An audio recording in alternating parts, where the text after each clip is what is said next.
আজকে আমি কিছু শাশুড়িদের সম্বন্ধে কথা বলছি। কিছু কিছু শাশুড়িরা আছে জানো বন্ধুরা, সামনে দেখায় বউদের কত ভালোবাসে, আর পেছন দিক দিয়ে কী করে বলো তো, তাকে সহ্যই করতে পারে না। পেছন দিক দিয়ে তাকে কী করে জানো, প্রচুর টর্চারিং করে, এত টর্চারিং করে তাকে, মানে মেন্টালি টর্চারিং যাকে বলে, এত টর্চারিং করে তার মাথায় পর্যন্ত ডিফেক্ট হতে শুরু করে। একদিকে শ্বশুর বাড়িতে শাশুড়ি যেমন টর্চারিং করে, তেমন স্বামী, তেমন শ্বশুর, মানে এক একটা ফ্যামিলি কিন্তু এরকম আছে, এত টর্চারিং করে মেয়েটাকে। শান্তিতে সেই সংসারে বউরা কোনোদিন শান্তিতে বাঁচতে পারে না। তারা না পারে বেড়াতে, না পারে ওখানে থাকতে, তারা দগ্ধে নিজের জীবনটা আস্তে আস্তে শেষ করে দেয়।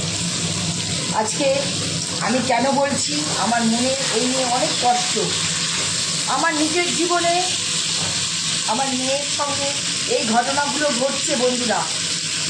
শাশুড়ি তাকে এত ভালোবাসা দেখায় সামনে, লোকের সামনে, যে মনে হয় কত ভালোবাসে, কিন্তু পেছন দিক থেকে তাকে পুরো শেষ করে দিচ্ছে, একদম শেষ করে দিচ্ছে, নিঃস্ব করে দিচ্ছে একদম। আজকে যার জন্য কষ্টে আমি আজকে কথাটা তোমাদের সাথে বলছি।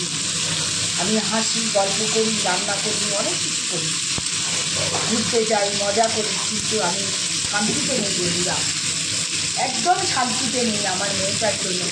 মেয়েটাকে আজকে 12 বছর ধরে বিয়ে দিয়েছি, 12 বছর ধরে ওর পেছনে ওর শাশুড়ি এত টর্চারিং করছে যে ভগবান কি ওর বিচার করবে না? আর আমরা তো মধ্যবিত্ত পরিবারের মানুষ, আমরা মেয়েটাকে ডিভোর্স দিয়েও আনতে পারি না, কারণ লোকে নিন্দা করবে, আমরা যে বিয়ে দিতে পারবো না, মেয়েকে ঠিকঠাক মতো যত্নে রাখতে পারবো না, তার জন্য মেয়েটা ওখানে কষ্ট করে শেষ হয়ে যাচ্ছে। সব বন্ধুদের বলছি, বন্ধুরা তোমরা না মেয়েদের একদম ছোট বয়সে বিয়ে দিও না। আমার মেয়েটাকে অনেক ছোট বয়সে বিয়ে দিয়েছিলাম, মেয়েটা আজকে শেষ হয়ে যাচ্ছে, কিচ্ছু করতে পারছি না মেয়েটার জন্য। আমি 16 বছর বয়সে বিয়ে দিয়েছিলাম, ভেবেছিলাম ফ্যামিলিটা কত ভালো, কিন্তু এরকম জঘন্য, নোংরা, ফালতু ফ্যামিলি আমি জীবনে কোথায় দেখিনি।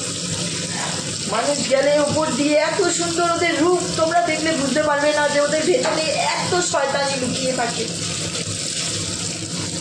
কি করবো এখন বুঝে উঠতে পারছি না। এই জন্য বলছি, মেয়েদের বড় করো, পড়াশোনা শিখাও, তারপরে নিজের পায়ে দাঁড় করাও, তারপরে মেয়েদের বিয়ে দিও। বড়লোক বাড়ি দেখে মেয়েদের বিয়ে দিলে মেয়েদের সর্বনাশ। মেয়েদের জীবনে সব থেকে সুখ হচ্ছে স্বামীর সুখ, সেই সুখটা পর্যন্ত শাশুড়ি কেড়ে নিয়েছে, আর ওর সংসারের সুখ তো শাশুড়ি কেড়ে নিয়েছে। ওর জীবনে সংসারে কোনো সুখ নেই। আজকে 12টা বছর ধরে আমার মেয়ে দগ্ধে শেষ হয়ে যাচ্ছে। কি করব, কিছু করতে পারছি না ওর জন্য, না পারছি ছাড়িয়ে আনতে, না পারছি বলছি, শুধু বলছি মা সহ্য কর, সহ্য করে যা, এই বলেই শুধু যাচ্ছি, কিচ্ছু করতে পারছি না। বন্ধুরা তোমাদের রিকোয়েস্ট করছি, মেয়েদের অল্প বয়সে বিয়ে দিও না, ওদের পড়াশোনা শিখিয়ে নিজের পায়ে দাঁড় করিয়ে 30 বছর 32 বছরের আগে বিয়ে দিও না। আমার মতো ভুল তোমরা কেউ করো না।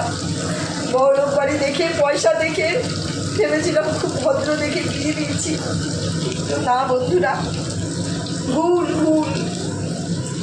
যাই হোক, রাখছি। ভিডিওটা যদি ভালো লাগে অবশ্যই একটু দেখো, স্কিপ করে চলে যেও না।